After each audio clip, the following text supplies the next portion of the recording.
তো আমি এইমাত্র ঘুম থেকে উঠে গেছি। তো চলো এরপর ব্রাশ করবো। আর আমি এখন শর্ট ভিডিও করবো না, কিছুদিন লং ভিডিওই করবো। তো চলো, আমি কিন্তু মোদি কেয়ারের টুথপেস্ট ইউজ করি, এটা ভালো মোটামুটি।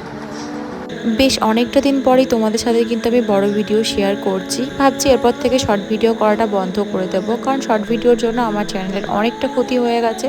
আজ ভুলগুলো রিয়েলাইজ করছি, বাট কি আর করবো। তো ছাড়ো, আজ কিন্তু সকাল সকাল ঘুম থেকে উঠে পড়েছিলাম আমি, ওই 7টা সাড়ে 7টা মতো বাজে তখন। তো এরপর আমি মুখ হাত ধুয়ে একটু ফ্রেশ হয়ে নেব। আর সত্যি কথা বলতে আমি না একটু দেরি করেই ঘুম থেকে উঠি, মানে ঘুম ভেঙে গেলেও আমি কিন্তু ইচ্ছা করেই বিছানার মধ্যে শুয়ে থাকি, কারণ আমার তাড়াতাড়ি ঘুম থেকে উঠতে ভালো লাগে না। তো চলো এরপর কিন্তু ঝটপট মুখটা ধুয়ে নিই। আর একটা কথা, আমি কিন্তু চা খাই না, আগেরও অনেক ভিডিওতে বলেছি আর এখনও বলছি, আমি কিন্তু চা খাই না। এমনটা নয় যে আমি চা খুব অপছন্দ করি আর খুব পছন্দ করি, তেমনটাও না। আমার আর কি মানে পেলেও চলবে, না পেলেও চলবে, এমন একটা বিষয়, না পেলেও কোনো সমস্যা নেই আর কি। মানে যখন খুব ইচ্ছা করে যে না এরপর একটু চা খেতে হবে, তখনই কিন্তু আমি চা খাই, তাছাড়া খাই না। আর আমার সব থেকে বেশি ভালো লাগে কোনখানের চা, আমি তোমাদের সেটাও বলছি। পুরসো হসপিটাল আছে না, ওখানে সামনেই একটা মানে চায়ের দোকান আছে, ওখানে চাটা জাস্ট দারুণ বানায়। বেশ কয়েকবার আমি কিন্তু পুরসা হসপিটালের ওখানে চা খেয়েছি আর আমার বেশ ভালোই লেগেছে। চায়ের স্বাদ কিন্তু বরাবর ওই কাকুর হাতে একই রকম থাকে। তো আমাদের কেউ যদি ভর্তি হয় বা আমি কাউকে যদি ওখানে দেখতে যাই, তখন কিন্তু আমি ওখানে 2-3 বার চা খেয়েই নিই। আর এই যে মিরারটার মধ্যে আমি সুন্দর করে লাইট লাগিয়েছিলাম, এটা না বারবার দেখছি ইদানিং খুলে যাচ্ছে। তো আমি ভাবলাম যে এটা পুরোটাই খুলে ফেলি, কারণ এই চিটের মধ্যে কিন্তু এটা চিটে থাকবে না, যেটা আমি বুঝতে পারলাম। তো তার জন্য কিন্তু এটা আমি খুলে দিলাম। এরপরে আমি একটা গ্লুগান অর্ডার করব, তারপরে এটা কিন্তু আমি চিপকাবো, সেটাও তোমাদের আমি ব্লগের মাধ্যমে শেয়ার করব। এদিকে দেখি নেহা সকাল সকাল আমার মায়ের জামা কাপড়গুলো নিয়ে এসে মিলে দিচ্ছে, কারণ আমার মা একটু সকাল সকালই গোসল করতে পছন্দ করে।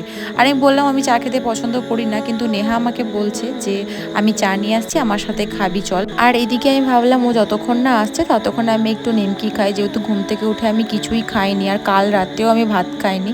তো তার জন্য আমার বড্ড খিদে পেয়ে গেছিলো, যেহেতু মুখ হাত ধুতে করতে 8টা মতো বেজে গেছিলো। তো ভাবলাম ততক্ষণ আমি নিমকিটা খাই, আর নেহা তখন চা নিয়ে এলে চায়ের সাথে খাবো। আমি নেহাকে বললাম যে বেশি চা নিয়ে আসিস না, একটা বাড়িতেই দুজনে খেয়ে নেবো। তো তার জন্য ও কিন্তু সেই মতোই চা আনবে আমার জন্য। এইদিকে তো তোমাদের আমি আগেই বললাম, নেহাকে কিন্তু আমি চা আনতে বেশি মানা করেছিলাম, একটা বাড়িতেই দুজন শেয়ার করে খেয়ে নেব।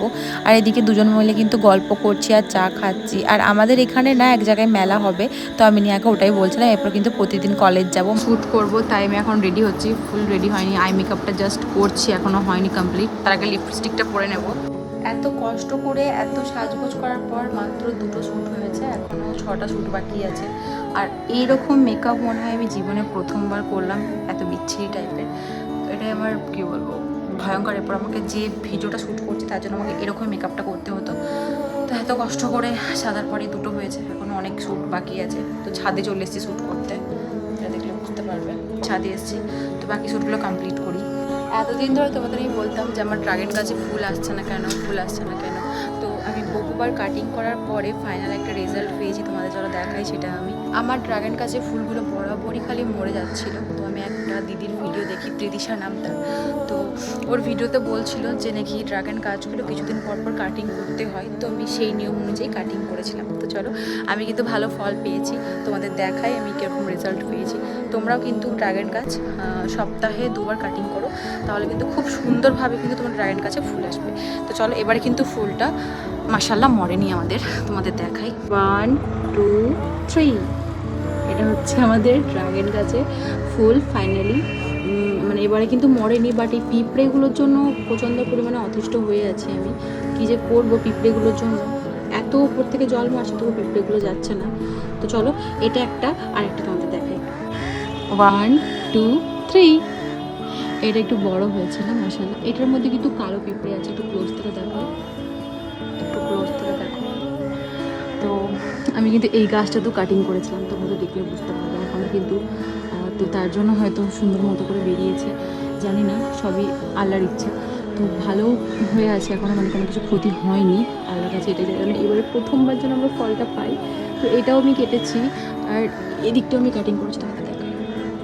তো অবশ্যই কাটিংটা হচ্ছে মেন, তোমরা কিন্তু কাটিং করো। তোমাদের দেখাই, আমি সব গাছগুলোই কাটিং করছি। যেমন এটা দেখো, কম বেশি সব গাছগুলোতে আমি কাটিং করে রেখেছি, এটাও কাটিং করেছি। তো এটাও করেছি, ওই গাছটা পুরোটাই কাটিং করা। গাছ দেখছো খুব সরুভাবে বেরোচ্ছে, মানে সরুভাবে লত নিয়ে বেরোচ্ছে। তারা কি করবে, পুরো অর্ধেকটাই কেটে দেবে, দেখবে ওইটা আর সরু লত হয়ে বেরোচ্ছে না, গুঁড়িওটা মোটা হয়ে গেছে। তো সত্যি কথা আমার খুব ভাল লাগে, আমার ড্রাগন গাছ লাগানোর খুব ইচ্ছা ছিল, তো লাগিয়েও ফেলেছি। আর এবারে ফল প্রথমবার এসছে, এর জন্য খুশি হয়েছি। যদি ফলটা বাঁচে বা ফলটা যদি হয়, আমি তোমাদের পুরোটাই শেয়ার করবো, ঠিক আছে? তো টাটা।